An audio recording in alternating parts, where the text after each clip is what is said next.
Hai pelajar, saya Cikgu Kartik, Guru Pengajian Perniagaan, Pusat Tingkatan 6 SMK Tinggi Setapak, Kuala Lumpur.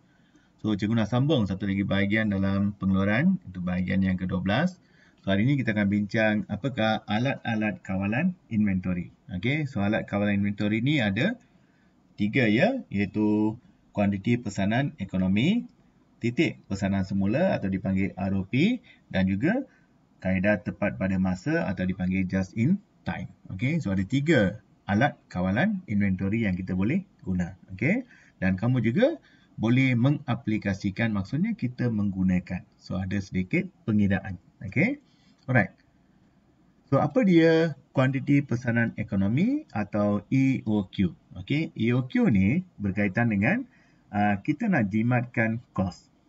Jadi bila kita membeli stok atau kita uruskan inventory, dia melibatkan 2 kos utama, iaitu kos pegangan dan kos pesanan.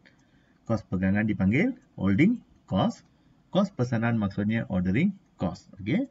So kos pegangan ni berkaitan dengan belanja yang ditanggung oleh perniagaan untuk menyimpan inventory.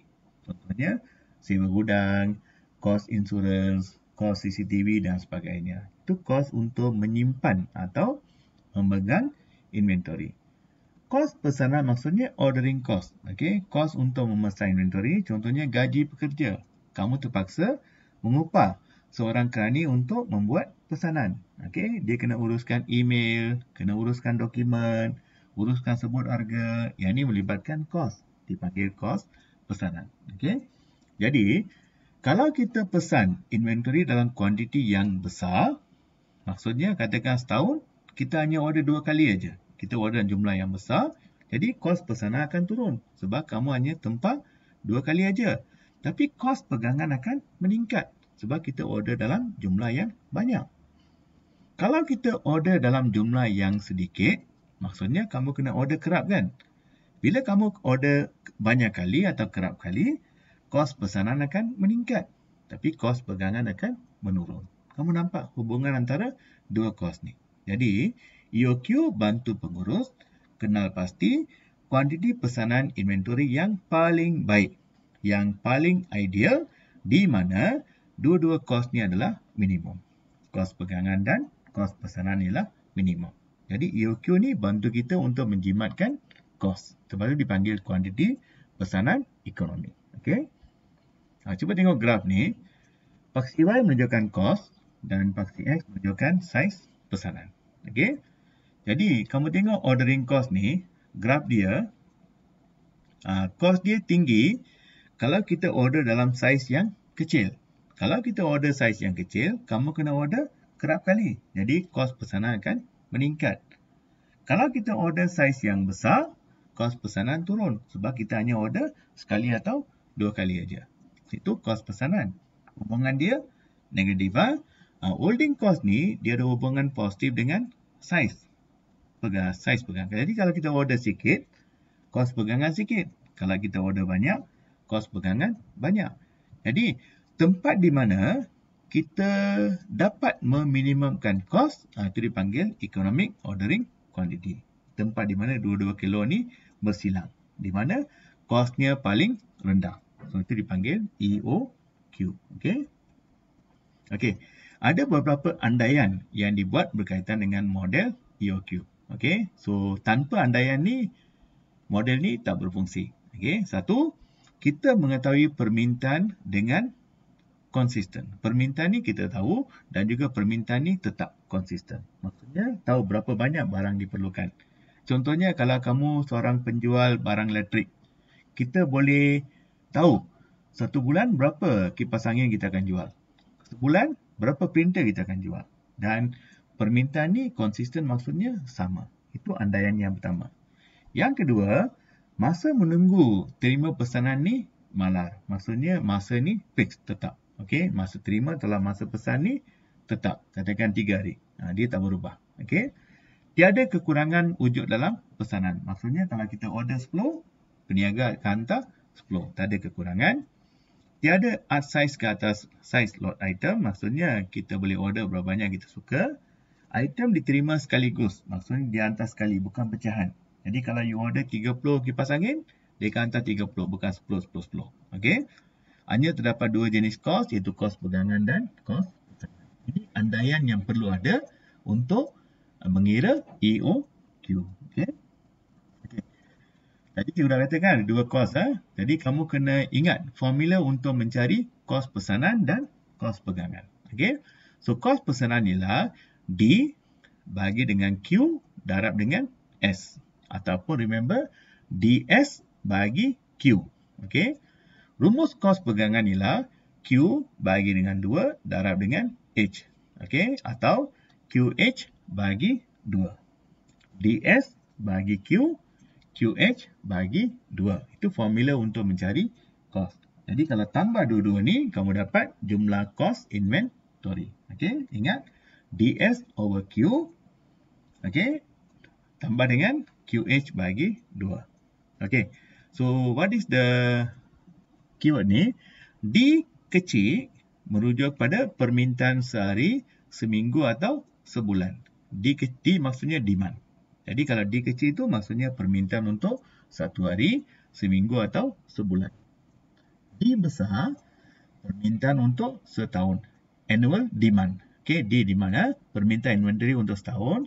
Jadi D kecil itu kamu darab dengan bilangan hari, minggu atau bulan. Dia bergantung pada situasi. Contoh, kalau dia kata syarikat A mempunyai permintaan sebanyak 10 unit setiap bulan. Jadi kalau setahun, 10 unit darab dengan 12 bulan. Ada kalanya disebut, kilang perlukan 10 tan besi setiap minggu. Kilang ni beroperasi 50 minggu setahun. Jadi 50 darab 10, kamu dapat 500. Okay? Q ialah kuantiti yang kita pesan. S ialah kos pesanan. H ialah kos pegangan. Ini basic formula yang kamu kena hafal. Okay? Kalau kamu diminta hitung atau kira EOQ, formula dia, Q boleh diperoleh dengan puncakan 2DS bagi dengan H. Formula kena hafal lah. Okay. So 2DS bagi H kita puncakan, kamu akan dapat kuantiti pesanan ekonomi. Okay. Mari kita perhatikan contoh soalan. Katakan kamu ialah seorang pemilik kedai kasut sukan. Anda menjual kasut jenama top berharga RM50 sepasang. Katakan anda menjual 100 pasang kasut top sebulan. Dan ini bererti jualan setahun ialah 1,200 pasang. So, kos pesanan ialah RM50 setiap pesanan. Dan kos pegangan ialah RM3 sepasang. So, bila kamu baca contoh ni, ada beberapa maklumat penting yang kamu kena tahu. Okey, permintaan sebulan berapa? Permintaan sebulan tu 100 pasang kasut. Itu adalah D kecil. Okey, D kecil ialah 100. So, permintaan setahun. D besar ialah 1,200. How you get 1,200? 100 darab dengan 12. Okey. S kos pesanan ialah RM50. H kos pegangan ialah RM3. Jadi, kalau kamu diminta hitungkan kuantiti pesanan ekonomi, caranya adalah punca 2DS bagi dengan H. Okey, so 2 darab dengan 1,002 darab dengan 50 bagi dengan 3. Jadi kamu dapat 200 pasang. Jadi 200 pasang ni boleh meminimumkan kos inventory. Jadi kalau kamu diminta hitungkan jumlah kos inventory, guna formula DS bagi Q tambah dengan QH bagi 2. So kalau kamu kira, kamu akan dapat RM600. Ingat kos mesti ada RM. Kuantiti pesanan mesti ada unit, pasang, kilogram, meter dan sebagainya. Okay? Ini berkaitan dengan pengiraan EOQ. Okay? Contoh yang kedua. Katakan anda ialah pemilik kedai elektrik. Anda menjual kipas angin jenama pusing berharga RM300 seunit. Katakan anda menjual 50 unit sebulan dan ini berarti jualan setahun ialah 600 unit. Kos pesanan RM200, kos pegangan RM10. Katakan anda memesan 500 unit setiap pesanan. Okay, now. What is the maklumat penting? 1. Anda menjual 50 unit sebulan. Itu adalah D kecil. Permintaan untuk sebulan. How to get D besar? Permintaan setahun. 50 darab dengan 12. Jadi kamu dapat 600 unit. S ialah RM200, H ialah RM10 dan biasanya kamu order 500 unit setiap pesanan. Jadi Q diberikan. Okey, Q diberikan iaitu 500 unit setiap pesanan. So mari kita kira kos inventory jika kita memesan 500 unit dan bagaimana pula jika kita menggunakan kuantiti pesanan ekonomi. Jadi kita kira untuk 500 dulu. Jadi untuk 500 unit pesanan, kalau kamu kira kos inventory, jawapannya RM2740. Dan kalau kita kira EOQ, itu punca 2DS bagi dengan H, EOQ berapa? 155 unit. Kita biasa order berapa? 500. Sepatutnya kalau kita guna EOQ, kita hanya boleh order 155 saja. Sekarang cuba kira cost inventory menggunakan 155 sebagai Q. Jadi kalau kita kira, kamu dapat 1549.19. Kamu nampak tak kosnya lebih rendah? Kenapa kos lebih rendah? Sebab EOQ bertujuan untuk meminimumkan kos inventory. Kos pesanan dengan kos pegangan yang lebih rendah. Jadi yang mana lebih baik? Kita pesan 500 ke 155? Kalau you pesan 500, jumlah kos ialah 2740. Kalau kita pesan 155, kita hanya menanggung kos 1549.19. Jadi kita dapat jimatkan kos sebanyak RM1190.81. Remember, tujuan EOQ ialah untuk meminimumkan kos. Okey? Tapi bukan senang Tadi kamu dah nampak kan, ada banyak andaian yang perlu dipatuhi. Okey? Okey, titik pesanan semula atau reorder point. Okey, cikgu bagi contoh. Katakan kamu merupakan pemilik kedai jam tangan dan jenama Top merupakan model yang paling laris. Memang laku banyak, memang laris. Okey. So permintaan pelanggan yang tinggi akan bawa hasil yang banyak pada perniagaan kita. Pada masa yang sama, inventory jam tangan ni semakin kurang. Jadi kalau kamu tak uruskan inventory dengan baik, pelanggan akan lari ke kedai lain. Jadi titik pesanan semula ni menunjukkan bila kita kena pesan semula inventory. What is the best time to reorder? Bila kita kena pesan semula. Itu dipanggil ROP. Jadi ROP adalah penetapan satu tahap kuantiti minimum di mana pihak pengurusan memesan semula inventory agar inventory ni cukup. Okey, kalau kamu melepasi tahap ni, ada masalah lah. Takut stok tak cukup dan sebagainya.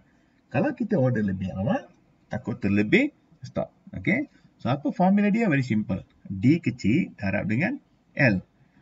D kecil rujuk pada permintaan harian atau bulanan. L rujuk pada lead time, iaitu bilangan hari yang diperlukan untuk inventory sampai ke kedai kita. Okay. D kecil darab dengan L, kamu dapat ROP. Okey. Okey, contoh. Kedai kasut Tasmin menjual 80 pasang kasut model TikTok setiap bulan dan jualan tahunan ialah 960 pasang. Tasmin perlu menunggu selama 4 hari untuk menerima pesanan tersebut. Jadi kamu diminta hitungkan ROP. So ROP adalah D kecil iaitu 80 pasang darab dengan 4 hari. Jadi 320 pasang. Maksudnya Tasmin kena buat order bila stok inventory ni, stok kasut model ni mencapai tahap 320. Kalau dia tak order masa ni, ditunggu sampai 100 ke 150, ada masalah stok nanti. Kalau dia order lebih awal, terlebih stok pula. Jadi kamu kena order bila sampai 320. Ada kalanya syarikat menetapkan stok keselamatan. Dia mungkin tak percaya dengan supplier. Jadi kena buat apa? Jadi kamu kena tambah stok keselamatan untuk mengira ROP.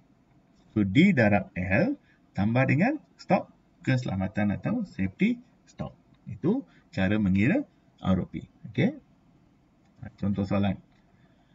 Syarikat jam tangan Bimal menjual 40 unit jam tangan model JJ setiap bulan dan jualan tahunan ialah 480. Kos pesanan 60, kos pegangan RM8, Setiap pesanan mengambil masa 18 hari, Himmel menetapkan stok keselamatan ialah 20 unit, hitungkan EOQ, kos tahunan dan ROP. Masih ingat lagi? Apa formula EOQ? Punca 2DS bagi dengan H. Masukkan semua maklumat. Berapa D kecil? 40 kan? D besar 480. S ialah 60. Kos pegangan H ialah RM8. Lead time L 18 hari. Stok keselamatan 20 unit. Guna maklumat ni untuk mencari jawapan. Okey. Soalan ni mudah. Just ingat formula dan masukkan dalam formula tersebut. Semua angka ni kamu masukkan. Jangan lupa kos tahunan mesti dalam bentuk RM. EOQ ni kalau dia bagi macam jam tangan, pakaian, bukan bahan mentah ya. Kalau dia bagi barang siap, kamu kena bundarkan. Okey. Bundarkan pada angka yang terdekat. Kalau dia bagi bahan mentah, contohnya besi, papan, okey, bahan mentah ni jangan bundarkan. Kena ada perpuluhan. Okey. Ini satu lagi contoh soalan. Bolehlah kamu cuba ya. Okey, try your best. Tak ada masalah. Kena cuba banyak kali sampai kamu dapat jawapannya. Okey. So, that's all for today untuk EOQ. Wish you good luck. Try your best. Jangan lupa subscribe, like dan share. Dan jika ada sebarang kemuskilan, bolehlah kamu komen bahagian komen tu cikgu akan baca dan balas balik. Okay, so try your best, don't give up, keep trying. Okay, sampai kamu dapat A dalam pengajian perniagaan. Don't worry, we are there for you. Okay, try your best. Okay, bye.